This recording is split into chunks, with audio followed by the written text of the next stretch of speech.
Welcome to the Unstuck Podcast. I'm your host, Drew Cause. Have you ever thought, as an entrepreneur, how do I scale this thing? How do I actually grow? Or what if I don't want to be doing the exact work anymore? This episode is for you.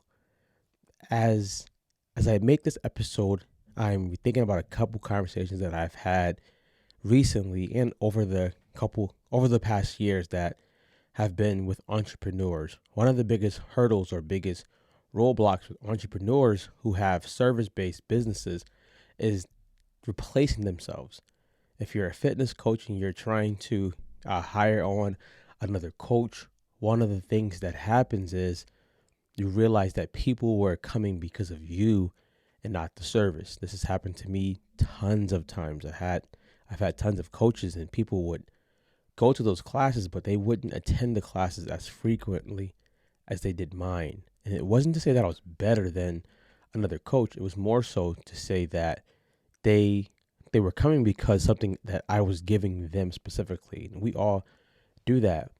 Now, this episode came from, I wanted to do it a long time ago, but it came today because of the past conversation I just had. So a good friend of mine, he's a truck driver, excellent at what he does, loves what he does, but would love to see what's next. I don't want to stop what I'm doing, but what's next? So I told him, and you guys can take this too. What if you taught people what you do? That's something that I always say to photographers, videographers, graphic designers. A shout out to a lady named Social Docs. Her name is Kendra. She's on Instagram. She literally hosts, I believe it's once a month, a Canva class where she teaches you what she does. She doesn't teach you exactly to be her, but she teaches you what she does so that you can go do it for your business. And she charges about maybe between $67 and $97 a time. And I believe her last class, she had about 600 people. Do the math on that. So I said, why don't you just teach people to do what you do? That could be through a course. It can be through in-person course or something live, but you can teach people to do what you do. And he said something, but he didn't say it being defensive. He said, people around here don't want to do this work. And I said, well, then there's people who do want to do the work. They just don't know where to start. So if you're an entrepreneur, right, whatever you do, consider teaching people to do what you do and charging them, right? You can charge them whatever you feel is reasonable for your time and the input. But along with that, you can make it into a course, or if you kept it as a live coaching event monthly, you can make it better and better each month. The reason why I say this is because if you can't remove yourself from the exact business, this may be a good avenue.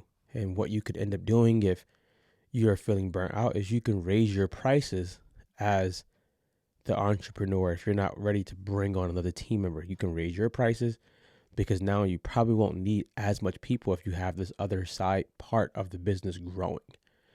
Now, a way to do it where you're not overwhelmed by it would be first doing it through group coaching. Every week, maybe you guys meet online to discuss the strategies, the steps, everything like that. And if you're doing it through a group, you're probably going online once a week.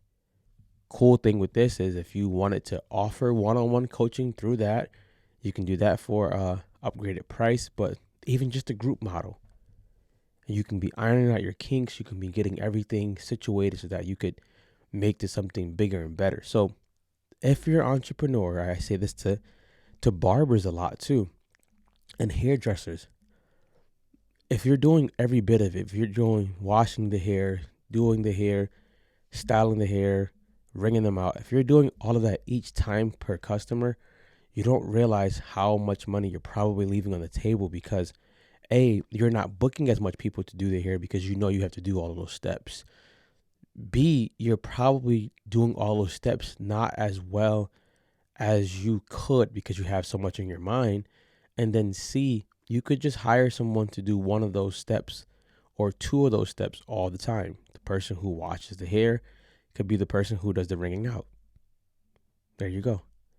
Yes, you may have to pay them, but you get to just handle one or two parts, which you're probably good at, versus handling the other details. This is why most doctor offices have someone at the front desk who doesn't know anything about like the surgeries and stuff like that. They just know how to book and they know the schedule. The reason for that is so that the doctor can focus on doing what he's best at doing. So that think about that. But for hairdressers and barbers, I always say the same thing. Hey, how about you have a barber clinic? You teach people how to become barbers. Will they take over your business? Yeah, if you suck. Or they just may build their own business, or they may just take the course just to be cutting their son's hair. Right? I tell you one, if I had a class like that, I would take it just to cut my own hair on the times where I couldn't get to my barber or I didn't want to spend the money. So for barbers and hairdressers, if you're not ready to delegate some of the stuff that you're doing, then you can go ahead and just start teaching maybe a course, a live course, online course, and see where it goes. I guarantee you it can go far. The reason why we're saying all of this stuff is because we're coming in a day and age where people are realizing that they don't just want to work 9 to 5 forever. Nothing's wrong with that in my eyes if you want to do that. But people are starting to come to a place where they realize this 9 to 5 seems like it's job security, but it also traps me because I cannot live how I want to live. I want more freedom. I want to be able to charge what I want to charge. I want to be able to go to certain things without restrictions, and doing it in the way of an entrepreneur is cool. Now, if you have the ability, this is a bar. This is something that you can consider. If you have the ability to do both, do both. Why? Because you can use your full-time job to fund your side hustle or your part-time job. If I'm working 9 to 5 and I got a group coaching program that meets once a week, I can do that. And the work behind the scenes, I can do that, or I can outsource it. I can do that.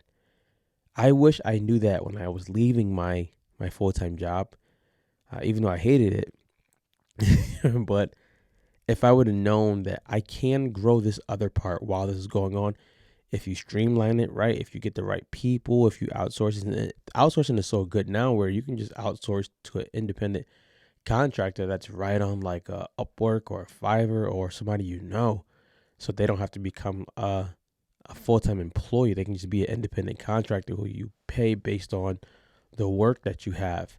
If I would have known that, I would have did it. And the reason why is I literally probably would have just had more structure in the beginning, more discipline, because a 9 to 5 does give you some structure and discipline because you cannot do what you want to do. When you become an entrepreneur, if you're not careful, that can just go out the window. So if you can do a 9 to 5 and have a side hustle, do it and make it so good where you don't feel like you're being stressed out. Outsource stuff that you hate doing. Get help. Take some good courses. You can do it. Now, the other way you can scale, of course, as an entrepreneur, or not a course, but something that I believe is networking, right? Networking with the intent of your business does this, my business does this. How can we do this together? Or how can we help each other? Can you pitch me customers and I give you a percentage when you do that? Can you do that for me? How can we work together? It's going to speed the process up, but it's also going to allow you to see as an entrepreneur that you need more talent than yourself. You need smarter people. You need better people. You need people around you who allow you to see that you can think bigger, you can do bigger. I remember before when I used to charge when I was doing one-on-ones, I used to charge about $30 for an hour as a fitness trainer, and $30 per hour is not bad money until you realize, A, you don't work every hour because you don't. And B, you could charge more if you understand your value and what the person wants. You can solve that need. I wouldn't have known that if I stayed completely to myself, by myself. And yes, I would have been booking, but I would have been making some money, but my output would have been so large that it wouldn't have been worth it. So network, get around other entrepreneurs, better entrepreneurs, so that you can learn. So if we're going to recap this whole segment, this whole episode, Think about different ways you can scale without it having to be something that you hate immediately or something that is going to take massive amounts of work immediately, because when that happens, you usually don't do anything. So think to yourself, could I make a course? Could I make a 1-day workshop? What can I do that allows me to start scaling and allow me to grow as I'm scaling as a person, as a business owner? I would love to hear what you think about this, and I would love to hear your input and your opinion. So do me a favor, after you subscribe, leave a comment. Let me know what you think.